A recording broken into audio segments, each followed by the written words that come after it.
Question number 19. At what rate percent per annum will rupees 640 amount to rupees 774.40 in 2 years when compounded annually? क्या पूछा है इसने? इसने हमसे पूछा है रेट.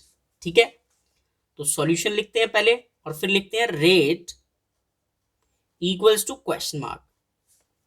और ये क्या दे रखा है? ये है प्रिंसिपल. प्रिंसिपल कितना दे रखा है? 640 रुपीज. अमाउंट कितना दे रखा है? वो दे रखा है आपको 774.40. टाइम कितना दे रखा है? वो है 2 years. आप मुझे बताओ अमाउंट का फॉर्मूला क्या होता है? तो आप कहोगे P bracket 1 plus R upon 100 की पावर n. वैल्यू पुट करते हैं इसमें पहले. तो अमाउंट देखो कितना है? 774.40 इक्वल्स टू प्रिंसिपल कितना है? 640 ब्रैकेट 1 प्लस आर अपॉन 100 और पावर कितनी है? टाइम कितना है? 2. क्लियर है? अब देखो मुझे क्या करना है, इस इक्वेशन से किसी भी तरीके से इस आर की वैल्यू निकालनी है. तो देखो ये 640 इस ब्रैकेट के साथ किस में है? मल्टीप्लाई में. तो अगर ये इक्वल के इधर जाएगा तो किस में पहुंच जाएगा? डिवाइड में. ठीक है, तो ये चीज इधर आ जाएगी नीचे. कितना? 640 और इक्वल्स टू, इसको ब्रैकेट को थोड़ा सॉल्व करते हैं. तो 100 वन जा 100 प्लस आर, तो 100 प्लस आर अपॉन 100 और उसकी पावर कितनी है? तो वो है 2. अब आपको क्या करना है, किसी भी तरीके से इस चीज को स्क्वायर की फॉर्म में लिखना है.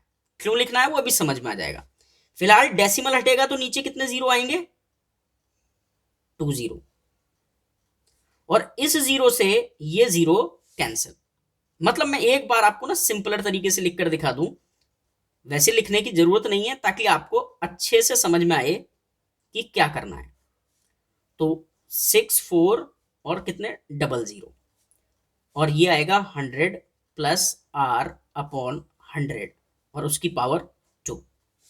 देखो मैं आपको ये बताऊं कि ये स्टेप लिखना जरूरी नहीं था. बस आपको थोड़ा कैलकुलेशन ना अच्छे तरीके से समझ में आ जाएगी मैं कैसे सॉल्व कर रहा हूं, इसलिए ये किया गया है.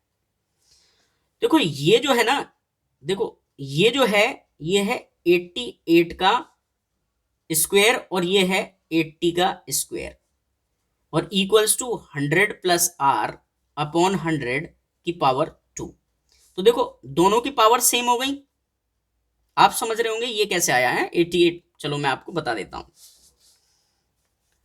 ये 7744 लिखो और ऐसे डिवीजन मेथड से इसको कैलकुलेट करो ये किसका स्क्वायर है. तो ये चीज आपको मैंने प्रीवियस चैप्टर्स में सिखा दिया है, स्क्वायर स्क्वायर रूट में डिवीजन मेथड. तो ये वहीं से किया गया है. हमारी प्लेलिस्ट में वीडियो है, आप वहां से देख सकते हो ये कैसे किया जाता है. तो देखो यहां पर आएगा 8, यहां आएगा कितना? 64. माइनस करेंगे, इन दोनों को ऐड करके 16 लिखा जाएगा. माइनस करोगे कितना बचेगा? 3, 1 और 44 नीचे. तो यहां पर एक ऐसा नंबर लिखना है जिसकी मल्टीप्लाई उसी से करें और ये आ जाए. तो ऐसा नंबर है 8. तो अगर आप इसकी मल्टीप्लाई इससे करोगे तो 1344 आएगा और यही हमारा क्या है? Square root. वो मैंने यहां लिख दिया. मतलब 88 की मल्टीप्लाई 88 से करोगे तो ये आएगा. ये मेथड हमने स्क्वायर स्क्वायर रूट चैप्टर में सीखा है तो वही मैं अप्लाई कर रहा हूं. और इसी तरीके से देखो 8 8 64 होता है, 0 और लग गया. तो कुल मिलाकर ये आपको क्लियर हो गया होगा ये कैसे आया. अब देखो ये इक्वल है, इक्वल के इधर कुछ लिखा है, इक्वल के इधर कुछ लिखा है. पावर दोनों की सेम है तो बेस भी क्या क्या होंगे? सेम. क्यों? क्योंकि बीच में इक्वल है. तो आप क्या लिखोगे? ऐसे लिखोगे ऑन कंपेयरिंग बेस. ठीक, क्यों? क्योंकि पावर इक्वल है इसलिए बेस कंपेयर कर रहे हैं. तो 88 upon 80 is equal to 100 plus R upon 100. हमें क्या निकालना है? हमें आर निकालना है. तो ये जो 88 अपॉन 80 है ना, ये 100 डिवाइड में उधर जाएगा तो मल्टीप्लाई में, और equals to 100 plus are.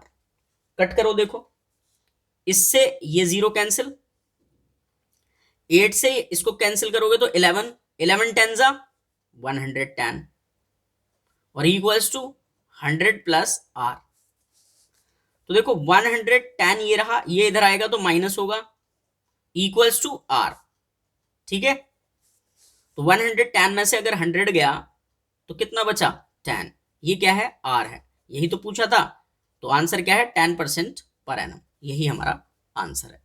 I hope आपको क्वेश्चन अच्छे से समझ में आया होगा। चलते हैं नेक्स्ट क्वेश्चन पर।